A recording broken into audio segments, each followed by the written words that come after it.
April 13th, an exploit to instantly crash every player in your server was found. All you needed was a sign and a custom image. It's patched now, but how did this tiny image cause so many problems? Custom images have two restrictions. When you apply one, TF2 limits it to a 128 pixel square. And 2, Steam caps any uploads at 69 kilobytes. The image downscaling can be bypassed with hacks, so you can upload an image of any size, but the 69 kilobyte limit is enforced on the Steam server, so there's no way to get around that. No matter what, your image must fit within 69 kilobytes. Which is weird, because players who ran into this exploit reported out-of-memory crashes. Yet, 69 kilobytes is a really far cry from the 4 gigabytes of RAM TF2 has. But as it turns out, it's actually very close. The problem is a compression gap.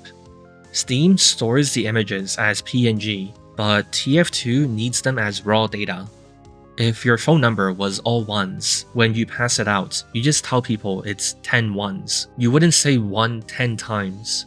Yet, when you type it out on your phone, you need to press 1 10 times. This is PNG and raw data. PNG is an image format that reduces its file size with tricks like that. If you open Paint and save a monocolor PNG, the file size is tiny.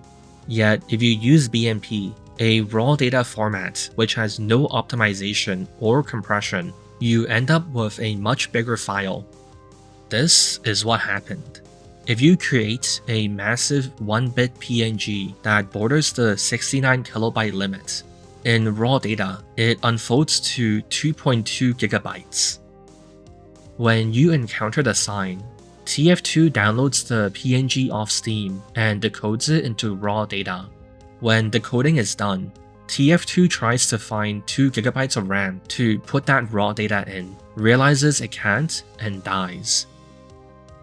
This got everyone on the server because normally, it's smarter to process the image ahead of time.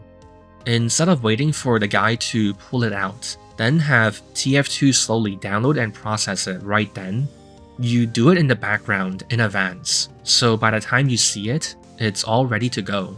Just not so good when there's a crash exploit. Since this hinges on TF2 dying, trying to store 2 gigabytes of raw data into RAM, if you block the image from downloading in the first place, image processing can't happen and you would be safe. This was a temporary fix where you could block the server Steam stores the custom images. It also means that if 64-bit was released, it would have just been random lag spikes, since there would be more than enough room for a random 2 gigabytes to be allocated. This is how it looks on the beta version of 64-bit, where the exploit wasn't patched yet.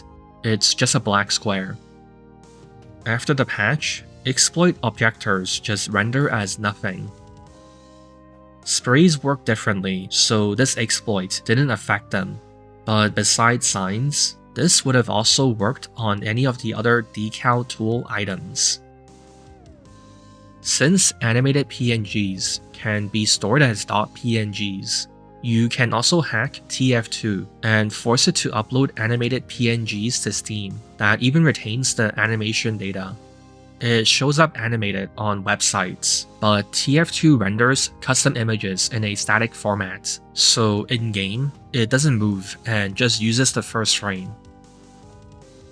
But it turned out that the police officer was a huge Team Fortress fan, so, you know, he's like, oh yeah, I totally understand. It's like, let me go get my sign.